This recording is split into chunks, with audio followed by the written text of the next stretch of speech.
जी भाई, अब कंटेंट ये है कि पार्टनरशिप जो है वो कन्वर्ट हो रही है कंपनी में। ठीक है। अब पहली बात ये सर क्यों कन्वर्ट हो रही है भाई, आपको पता है बचपन से आप पढ़ते हुए आ रहे हैं पार्टनरशिप और कंपनी के बेनिफिट। हाँ, ये प्राइवेट लिमिटेड कंपनी होती है तो लिमिटेड जिसे कहते हैं कि लाइबिलिटी होती है, प्लस बड़ी कंपनी की प्रेस्टीज ज़्यादा होती है, लोन आपको मिल जाता है। अगर आप पब्लिक कंपनी जा रहे हैं तो फाइनेंस भी बढ़ जाता है, प्राइवेट लिमिटेड कंपनी में भी फाइनेंस बढ़ जाता है, तो बहुत सारे फायदे। तो इन लोगों ने सोचा, एग्जाम्पल में दे रहा हूँ कि 10 साल बाद, 10 साल इन्होंने क्या नाम है वो किया, क्या नाम है, बिजनेस चलाया पार्टनरशिप, और फिर उन्होंने जाहिर सी बात है कन्वर्ट कर दिया कंपनी में। अब पहली चीज गुडविल। तो है, अब बच्चा कहता है सर गुडविल कहां से आ गए भाई? कौन ये खुद ही तो कन्वर्ट कर रहे हैं। अच्छा मुझे एक बात बताओ, 10 साल से मैं बिजनेस कर रहा हूँ, मेरे जो कैपिटल जो बैलेंसेस हैं वो सारे, वो सब पुराने उसमें लिखे हुए होंगे, तो मैं उसको अपडेट नहीं करूंगा कि यार जब एक मैं नई कंपनी बना रहा हूं तो उसको हर तरीके से आज के दौर पे लेके जाऊंगा। बात समझ में आई? तो देखो अब मैं आपको बताता हूँ। नॉन करंट एसेट कितने हैं भाई? 2 लाख है। गुडविल कैसे निकलती है पता होना चाहिए भाई। करंट एसेट, कैश को छोड़ के इन्वेंट्री दिया हुआ है। आप देखो यहाँ पे कहीं लिखा हुआ होगा, all asset and liability were transfer to the new company except trade receivable, trade payable and bank. अब खुद बोल दिया भाई, ट्रेड रिसीवेबल भी, ट्रेड पेएबल भी और बैंक भी ये नहीं ट्रांसफर होगा। अब जब इसने ये काट दिया कि भाई ये भी नहीं होगा, ये भी नहीं होगा, ट्रेड पेएबल भी नहीं होगा, ठीक है ना, तो नेट एसेट्स आपके होते हैं total assets minus current liability. तो ये आ गया आपका 40,000। करंट एसेट में सिर्फ क्या आएगा भाई? इन्वेंट्री। ये आ गए आपके नेट एसेट्स, क्योंकि उसने लायबिलिटी उठाने से मना कर दिया है करंट। अब जो एग्रीड वैल्यूएशन है, एग्रीड वैल्यूएशन ये इन्होंने खुद ने रखी हुई होगी ना। एग्रीड वैल्यूएशन कितनी रखी इन्होंने? 4 लाख। तो इसका मतलब है गुडविल के नाम का कितना ट्रांसफर किया इन लोगों ने? 1,60,000 गुडविल के नाम का ट्रांसफर हुआ है। भाई 10 साल बिजनेस चली है। देखो जब कोई चेंज, हम पार्टनरशिप पे पढ़ते रहते हैं तो कोई पार्टनर आ रहा है जा रहा है तो हम उसको गुडविल का इफेक्ट देते हैं, उसमें लेकर आते हैं। यार मुझे बताओ 10 साल बाद अब वो चेंज हो रही है कंपनी में, तो 10 साल का जो बिजनेस है उसकी गुडविल तो होगी ना यार। वो उन्हीं के पास जा, हो सकता है उसको कन्वर्ट करने के बाद फिर वो दूसरे अपने शेयर होल्डर्स ले लें और बहुत सारी चीजें ले लें, तो ये गुडविल हो गई। उसके बाद है परचेज कंसिडरेशन। चले भाई, अब बारी बारी, क्योंकि इसका ये एग्रीड, सॉरी एग्रीड वैल्यूएशन जो है वो कितनी है भाई? 4 लाख। चलो स्टार्ट करते हैं आप किस किस तरह से। कंसिडरेशन कैसे हुई है भाई? ऑर्डिनरी शेयर 2 लाख के एक तो शेयर इशू है, 2 लाख के शेयर इशू है। 1.5, 1 पॉइंट, अच्छा सॉरी, पार वैल्यू तो 2 लाख हो गई, और प्रीमियम 2 लाख का इंटू 0.5, 1 लाख प्रीमियम हो गया, मतलब 3 लाख की वैल्यू है ना शेयर की। सही है ना? आप यहीं पे मैंने ट्रांसफर, पहले पहले ही कर देता हूँ। Sufficient 8% debenture enable to receive the same amount of interest he receive on his loan. मतलब वो कह रहा है कि अहमद का जो लोन है, ठीक है ना, अब लोन की अमाउंट नहीं बताई उसने, कहा वो ट्रांसफर हो जाएगा एक्स, लोन की अमाउंट नहीं बताई, लेकिन उसने कहा कि इसको जो इंटरेस्ट मिलेगा अब मिलेगा 8%। ठीक है, कितना मिलेगा भाई? 8%। और अमाउंट पे जो लोन होगा, इंटरेस्ट होगा, वही होगा जो पुराना वाला होगा। बेटा बता दो कितना है?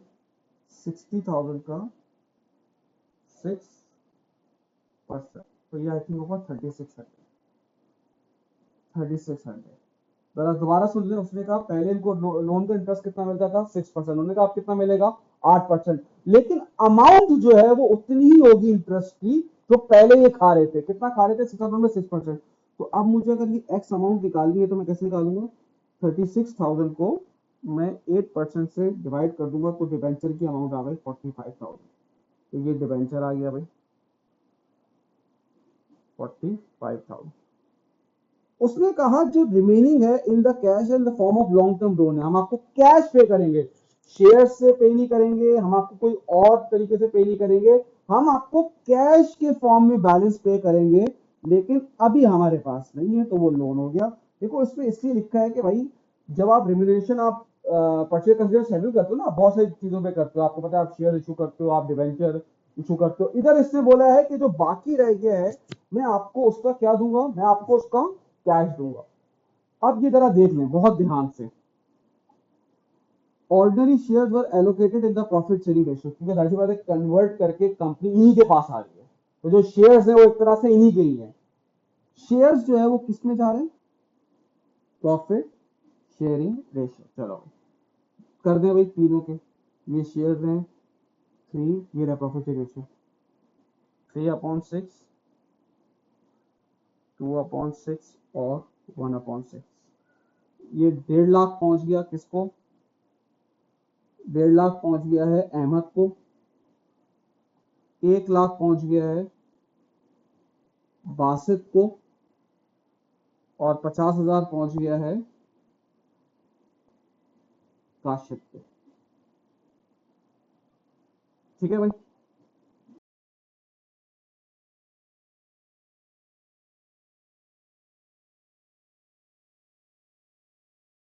बैलेंस है,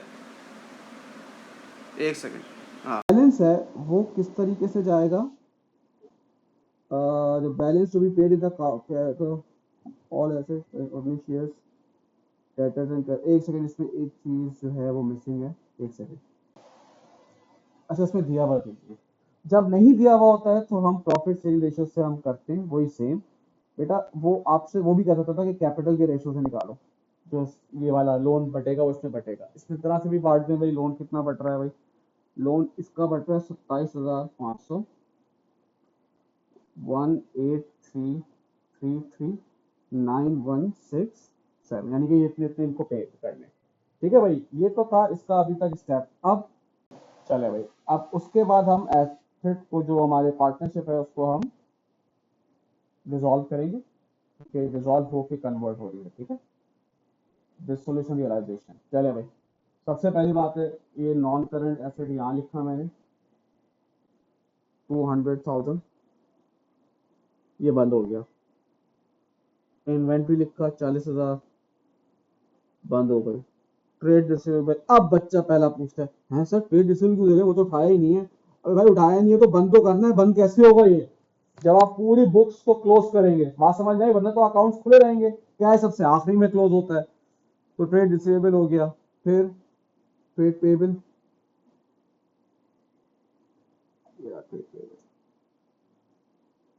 30,000, चलो ये भी क्लोज हो गया। अच्छा भाई, अब उसके बाद जो है ये आ गई, अब जरा देखते हैं, एग्रीड वैल्यूएशन आ गई। परचेज कंसीडरिंग जगह अब आएगी एग्रीड वैल्यूएशन। पहले परचेज कंसीडर होती थी ना, इतने में किसी ने परचेज कर लिया है, या सिर्फ डिजॉल्व होता था तो वो यहाँ पे बेचना शुरू कर देते थे कि एसेट इतने का सेल हो रहा है, ये सब चीजें यहाँ आती रहती थी, ड्राइंग हो गई है, तो यहाँ पर उन्होंने सारा बिजनेस इसमें कन्वर्ट कर दिया। ठीक है भाई, अब वो कह रहा है all asset the loan from, अच्छा debtor and creditor were settled, इसका मतलब है डेटर ने भी पैसा दे दिया, cash debit trade receivable credit, trade receivable की जगह डिसोल्यूशन होगा भाई, तो बैंक में पैसा आ गया है, ट्रेड रिसीवेबल ने दिया है। ठीक है भाई, ये आपकी वही पुरानी वाली वर्किंग है 50,000, और हमने क्रेडिटर को ही पे कर दिया,